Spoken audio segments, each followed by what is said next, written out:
Hey there, comic book fans. Figured I'd give you a look at Drifter today since I just reread it. This is a series that came out 2014. It came out in two chunks. It's 19 issues. Came out in 2014. I think the first half went to 2015, and then they took like a 6-month break, and then came back again in 2016 to 2017 and finished up. And it's funny because if you ever see these covers digitally, they're so much brighter. They're kind of moody and dark when I see the printed versions, but I saw like the digital versions of them, and they were really much brighter. So it's interesting to see the difference between digital and non-digital. And I only have, well, we'll see, I only have the first 13 issues here. Hold on 1 second.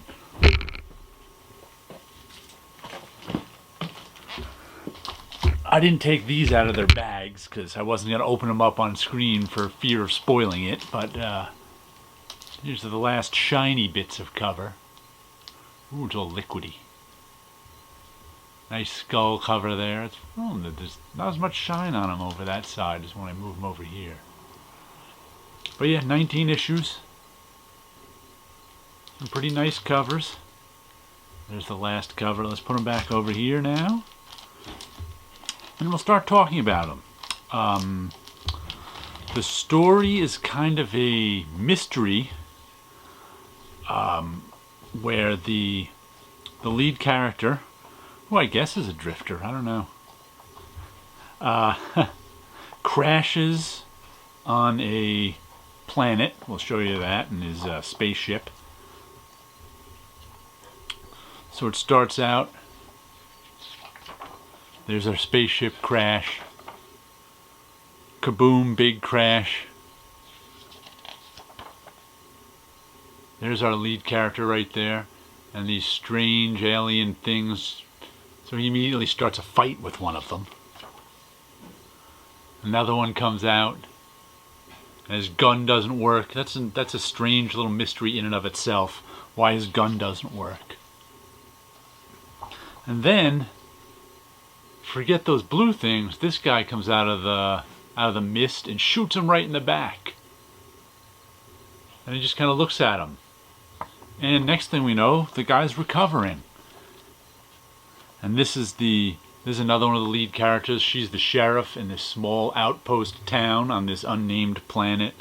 She's also taking care of him. As she says, yeah, I'm the doc too. I patch people up. And then let's see. Then in the beginning we had this preacher guy who was going a little crazy in this sort of frontier town. There's a nice shot of the frontier town right there that they're in on this planet with the giant ring. And then it's funny because when he goes into the local bar after he's recovered from being shot, the guy who shot him is there and is just not talking to him. And you never quite find out why he shot him. It's another mystery upon the mysteries. Gets into a bar fight, and a lot of this part is the artist. Who's this by again? Ivan Brandon and Nic Klein. Ivan Brandon's the writer. Nic Klein's the artist, right? Like I said, the Nic Klein's very, very talented. His storytelling is nice illustration. And then the big reveal at the end of the first issue, I'll give you this, is there's the spaceship. And they're like, you couldn't have come from that spaceship. That spaceship crashed a year ago. And so that starts out the big mystery of Drifter, is exactly who is he, where did he come from? Because if this spaceship crash all happened a year ago, according to the people in the small town and the outpost town and the frontier town, where did he come from? Where's he been for a year? What's going on? Because as far as he knows, he just woke up. And then the early issues are really about the place. They're about him they're about him and him not knowing what's going on, but they're also about the place. It's like everybody in this frontier town is kind of having an existential crisis. They're all questioning their own existence, but in different droves. Some just sit and drink. She's one of the lead characters, the sheriff there, and she's very into her job. And like whenever the people in town are like, well, that's crazy, why are we doing this? She's like, it's our job, it's my job, I have to keep the peace. So she's very into her job, very into keeping the peace, even while things are going crazy. Like, here's a little explosion happening, there's a little conflict between them and these scavengers, as he wants to go back to his ship and scavenge some parts and see what happens. So that's his first step here. And like I said, it all serves kind of the greater mystery. He eventually, doesn't get what he wants in this second issue either, because it's only the second issue. But I very much enjoy the writing and the artwork. There's that guy again who shot him, who doesn't speak, which is revealed why he doesn't speak at the end. The one good thing about this is I like the ending to it. It sets up all this mystery in the beginning, and it answers your question at the end, and I actually liked the answers. That doesn't always happen with some of these mystery comics. And we get an issue, here's the preacher. He had his own subplot going on for a while in the beginning. He'd gone a little mad, and that's kind of one of the themes of these. Everybody in this frontier town is on edge. And they're especially on edge because, let me get to the point. There's a giant monster.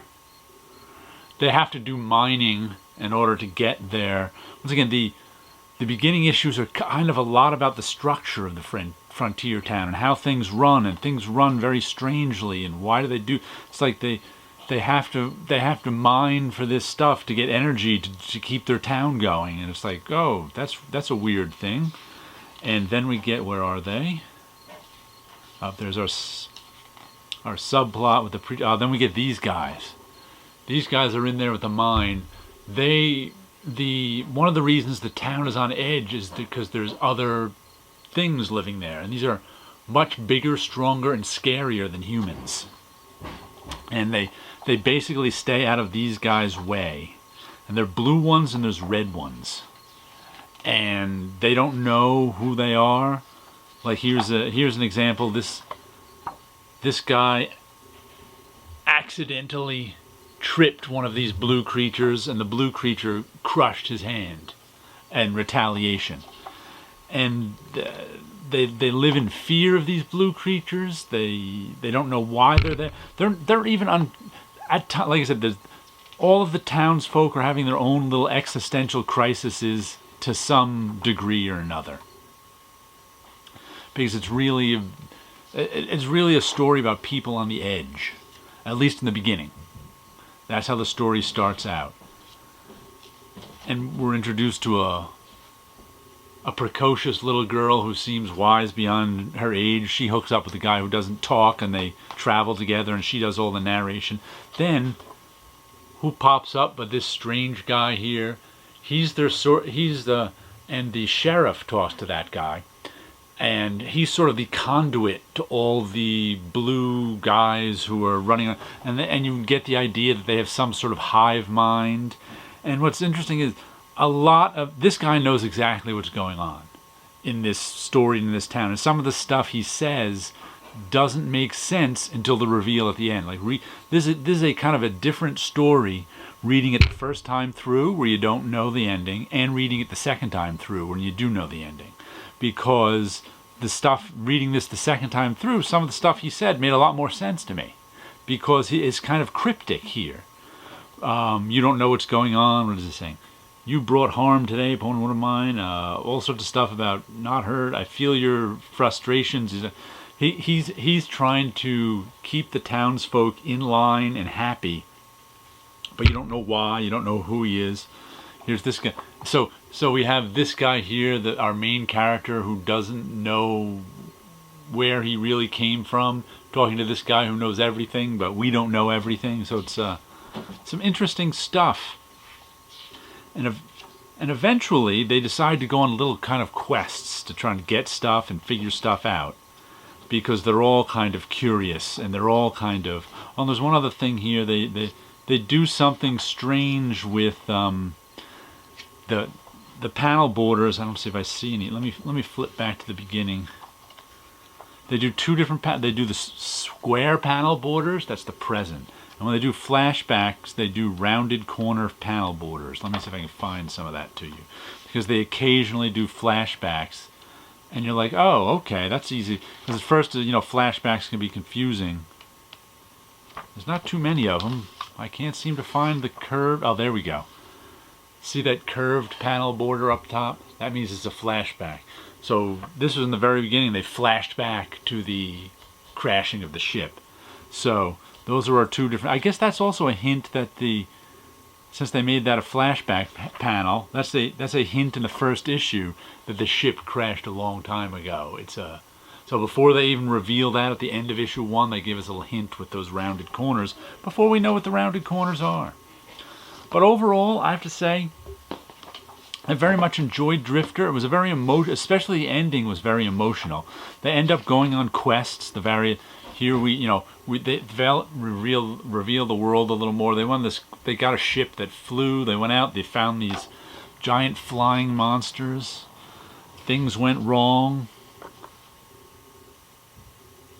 It's hard to describe, but it's like, like I said, it started out being about the mystery of this guy, and there was a mystery of him all the way through, and but it was also about them, us discovering the town, and the town kind of discovering itself as it went on these little quests for things, and eventually one of their quests led them to the truth.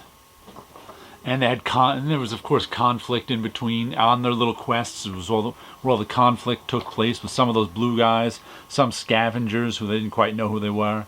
The only criticism I have of this this art, which is very, like I said, it's very nicely done, it's very nicely illustrated, but the criticism I have of it is not particular to this art.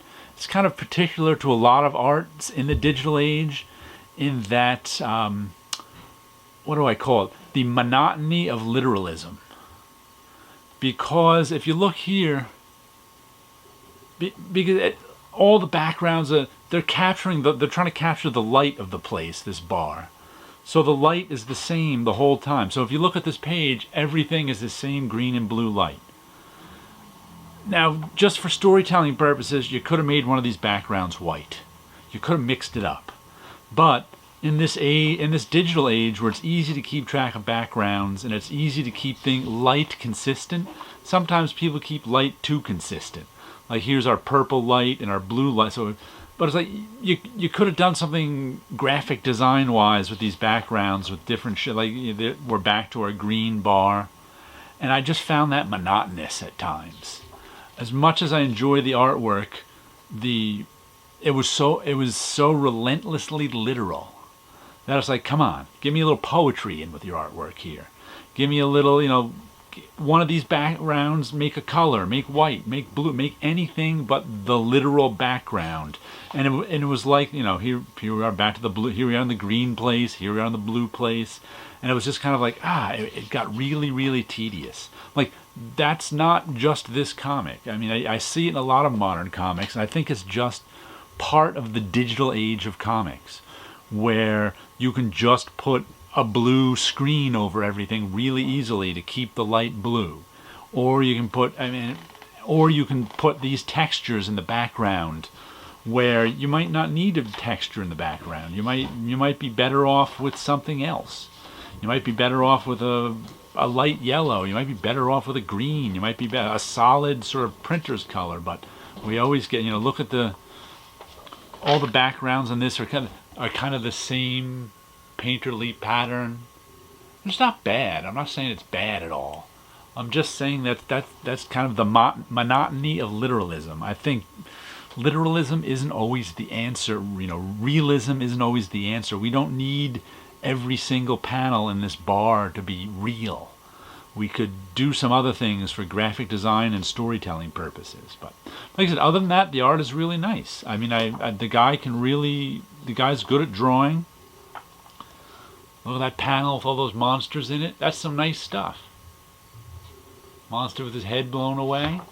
That's some nice stuff. This guy with his constant shine on his head. Nice stuff. And he does a good job with their uniforms and, like, you know, the coat.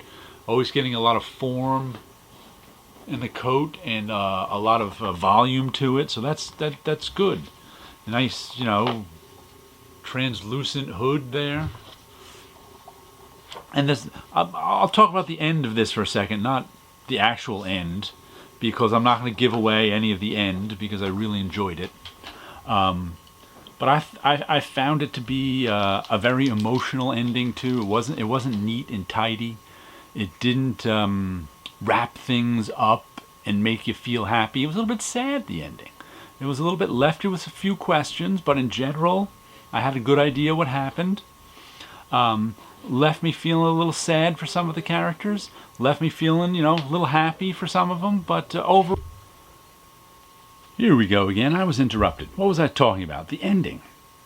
That's right. I like an ending that gives me a little something to think about. What this one did. I like an ending that answers the questions that the mysteries that was set up in the beginning. That did this very well. And I like an ending with some emotion to it, which this also did very well.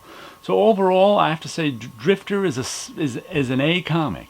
I give it an A. I enjoyed it when I first read it, and I enjoyed it rereading it because, like I said, rereading it was a different experience when I knew the ending. It was still good because then I could see all the things that were there to set up the ending. I could see how the questions were going to be answered. So, overall, you do yourself a favor, track down the trades or the issues, and give Drifter a read.